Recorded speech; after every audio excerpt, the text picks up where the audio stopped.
My name is Audrey Callahan, and I'm 30 years old. Competence in my world isn't loud. It's choreography. Habits stacked so tight they become gravity. At 12:01 a.m., the dishwasher shifts to off-peak because I taught it the rhythm of my electric bill. The last cell in my budget turns green, steady as a heartbeat. The lease is in my name. The utilities are in my name. The savings, my savings, sit where they've sat since before I ever met him. Ballast I built one deployment at a time. No one toasts ballast. You only notice it when the boat lurches. Tonight, it lurched. Landon twirled linguine like he was auditioning for sincerity. 6 months of therapy had clothed him in vocabulary, alignment, communication, inner child. He complimented the garlic and stretched a silence between us like wire. "We should talk about our future," he said, and the way he smiled told me he'd already rehearsed my lines. I smiled back and said nothing, because 2 weeks ago, I'd heard his real script. It was a hot, blinding afternoon. I came home early from final pre-deployment prep and cut through the back, quiet as a stray cat. The patio door was cracked. Landon stood outside, phone to his ear, voice pitched low in that conspiratorial register he saves for secrets he enjoys. I only meant to grab my water bottle, but I stopped when I heard her name. "Brenda," he said, his ex-girlfriend, and my stomach turned itself into a fist. "And I just have to hang on a little longer," he murmured, the sound of ice chiming in his glass. "Her deployment's in 3 weeks. After Wheels Up, I'm in charge of the logins. I empty the savings, transfer it out, and file what I need to file. By the time she gets back, I'll be gone. New place, new city. I'll have the nest egg. She owes me after making me live like this." There are moments when blood boils. Mine did not. Mine went cold, the kind of cold that keeps you alive in bad terrain. The savings he meant were the $162,400 I'd built over 12 years in uniform, deployment pay, bonuses, the quiet decision to live small when everyone else sprinted to live large. To make household emergencies easier, I had given him an authorized card and limited access to the day-to-day account. Not the high yield, not the vault. But he didn't understand the difference, or he did and didn't care. He laughed into the phone, an ugly junior varsity villain laugh, and said, "I'll text you the day she leaves. We'll celebrate." I backed out of the kitchen the way you back away from a cliff. I sat in my truck in a strip of shade behind our building and watched a sprinkler fling diamonds at nobody. I didn't rage. I planned. The next morning, I told Landon I'd be on base all day for out-processing. I smiled. He kissed my forehead like he owned it. My first stop wasn't base. It was a national credit union he'd never heard of. New checking, new high-yield savings, new mailing address routed to my parents' place out of state. The teller made small talk about travel plans. I said I liked airports. Second stop, my old bank, the one that still held the ballast. I initiated a full wire transfer, $162,000, to the new savings. I left $500.38 in the old savings, a handful of coins in the household checking. I reported his authorized card lost, closed it, and had a new one overnighted to the out-of-state address. Then I changed every password like I was laundering a past life. Third stop, the base legal office. JAG. I spent 2 hours with a captain who finished my sentences. No, we weren't married. Yes, he had limited access. No, he wasn't on the high yield. Yes, I had reason to fear he'd attempt a transfer. The captain didn't smile, but his eyes did. "Protect your assets," he said. "Document everything." I slid my phone across the desk. "I already did," I said. "My back porch has a Ring camera. It records audio." He listened. He didn't interrupt. When it ended, he clicked his pen twice and said, "If he escalates, allegations, workplace interference, come straight to us and your CO. Copy the file 3 ways." My final stop was the career counselor I'd been avoiding for a year. I had a plan. Finish this contract and punch out. Go civilian. Start small. Logistics consulting, maybe. Freedom always looked like a quiet laptop and a big window. "Callahan," the master sergeant said, surprised. "Thought you were getting out." "Change of plans, Top," I said. "Options for re-enlistment and a new duty station. Far." He slid forms across the desk, pragmatic as weather. An advanced training slot opened if I'd signed 5 more years. A different coast waited on the other side. A bonus didn't hurt. I read every line. My hands didn't shake. I signed. The deployment was still on the calendar. My separation date jumped forward like a clock in a bad dream. I drove home into blue dusk and made dinner like a woman in a commercial about togetherness. For the next 2 weeks, I played the role. Affectionate, attentive, a believer. I took him to dinner and let him talk about our alignment. I asked what he'd need while I was away. Passwords, he said the night before my supposed flight, trying to make it sound like a joke. I kissed his forehead. You're all set, I said. What I didn't say, you've already said enough. He thinks I left on Tuesday. I did not. Re-enlistment and new orders bought me 48 quiet hours. I was across base in a spare barracks room, duffel at my feet, alarm set for a flight he didn't know existed. I lay on the scratchy twin mattress and watched the ceiling grid until the sun pulled itself up by the elbows. At exactly 10:03 a.m., the moment banks roll their blinds, my phone, on silent, trembled itself across the metal nightstand. Landon, why isn't the savings password working? Landon, babe, the card got declined at the gas station? Landon, I'm at the bank. They're saying I'm not on the account. What did you do? Landon, where is the money? There was $160K. Where is it? Audrey pickup. I let them stack, hot little bricks of panic. I let an hour pass, because strategy tastes better when it's cooled. Then I typed, which money, Landon? The money you plan to steal after Wheels Up? The nest egg? The typing dots flared and vanished, flared and vanished. Calls came. Decline, decline, decline. Landon, what are you talking about? I would never... Me. I heard you on the patio 2 weeks ago. You called Brenda. You told her you'd empty my accounts the day I deployed.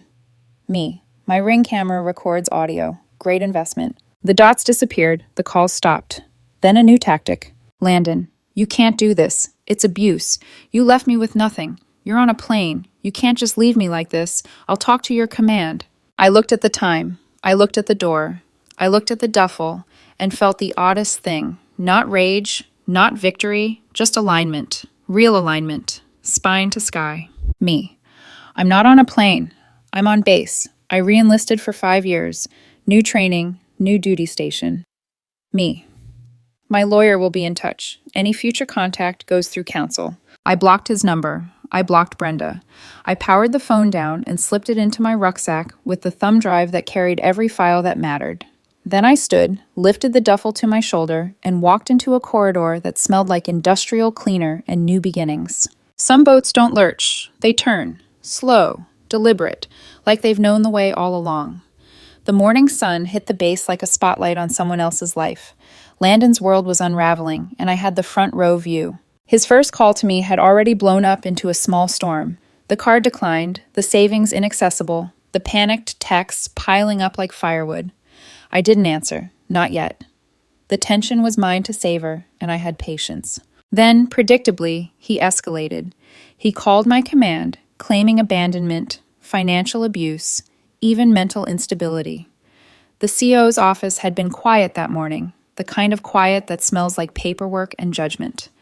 I didn't flinch. I had every detail documented, the bank transfers, the new accounts, my ring footage. The first sergeant appeared in the doorway, crooked finger beckoning. Not good, I thought, but I walked in, spine straight, like I belonged. The CO, a captain with perpetual, tired eyes, didn't even look at me at first. His gaze was fixed on the phone, the live play-by-play of Landon spinning a tale of betrayal. Raina Callahan? He asked, voice clipped but firm. Yes, sir. We just got off the line with your boyfriend. He claims you abandoned him, cut him off from all marital assets, and are mentally unstable. He says your re-enlistment was a manic episode and that you're a threat to yourself and others. I let the words settle in the room like smoke. I didn't speak immediately. I didn't need to. Evidence was on my side. Sir, that is a calculated and false allegation, I said finally, calm but steady. He believed I was deploying on Tuesday.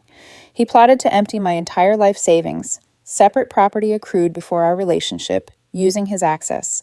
He had a detailed plan with his ex-girlfriend. He was disappointed when the accounts were empty and I was still here. The first sergeant snorted. The CO's eyes narrowed, then softened slightly as he processed the truth. Do you have proof of this? The captain asked. Yes, sir. I reached into my bag and pulled out the Ring camera clip. airdropped, cloud saved, thumb drive backed. I placed the phone on his desk and hit play. The room filled with the unmistakable voice of Landon, plotting with Brenda, laughing over every step of his plan. I'll empty the savings, transfer it, and file. By the time she gets back, I'll have the nest egg. Silence followed the recording. The CO didn't look at me. He looked at the screen, absorbing every syllable. When it ended, he exhaled, slow, deliberate. She called you unstable after her plan to commit felony theft failed, he muttered. It isn't a question, it's a fact. And the financial abuse allegation? Yes, sir. My $162,400 was separate property. It was transferred to a secure account before deployment to protect it from a premeditated theft attempt. He intended to steal it with his ex-girlfriend. The first sergeant and CO exchanged looks. Then, decisively, Top, get base security on the line. She is not to contact anyone on this command. All future communication goes through JAG or her civilian lawyer. Notify the base commander. Protect her. Roger, sir, the first sergeant said, eyes sharp. I nodded once, silently thanking my careful preparation. Documentation, audio evidence, a lawyer ready to move. After that, I walked to the barracks with the calm of someone who had already won. Landon had no idea my re-enlistment and orders had been real. To him, I was gone, wheels up, off the map. In reality, I was 2 steps ahead, out of reach, and in control. For the next hour, I packed my duffel for training, double-checked my legal files, and allowed myself a small, private smile. His panic texts continued to pile up, ignored, unread. Landon, Audrey, why isn't the card working? Landon, you can't just do this. This is abuse. Landon, I'll call your CO. You'll regret this. I didn't respond. I didn't need to. Every message confirmed the story I had already told the CO. Every frantic word solidifying my position. The illusion of control he thought he had was gone, and soon the law would make it concrete. When my lawyer, Mr. Varga, a shark with a penchant for precision, received the notice from Landon and his ex, he didn't flinch. His first move was to compile everything: audio clip, bank statements, timeline of transfers. Then he drafted the cease and desist instructions for all parties, including the no contact order. By the time I reported for training, the legal groundwork was complete. The night before my deployment, I slept with a clarity I hadn't felt in months. The CO had my back, the first sergeant was aware, my lawyer was ready, and Landon's plan had already crumbled under the weight of proof. Control in a world that often feels like chaos was mine. And for once, I wasn't just surviving, I was executing, step by careful step. By the time I settled into my new training school across the country, the legal storm back home had already been set in motion. Landon and Brenda, clearly emboldened by their audacity, had retained a lawyer and gone full throttle, demanding half of my $162,400, emergency spousal support, and possession of base housing. I could almost hear the dramatics through Mr. Varga's briefing. They're betting on emotion, not evidence, he said, calm as ever. They don't know we've built a case stronger than a steel vault. We did. Every deposit into that savings account had been documented, every bonus and deployment pay traceable to before the relationship. The audio clip from the Ring camera?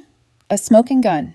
It wasn't just proof. They were caught mid-conspiracy. While I was mastering advanced drills, marching formations, and orientation briefings, Mr. Varga was orchestrating the paperwork with precision, filing the divorce, confirming the restraining orders, and ensuring that all communication from Landon and Brenda went through him.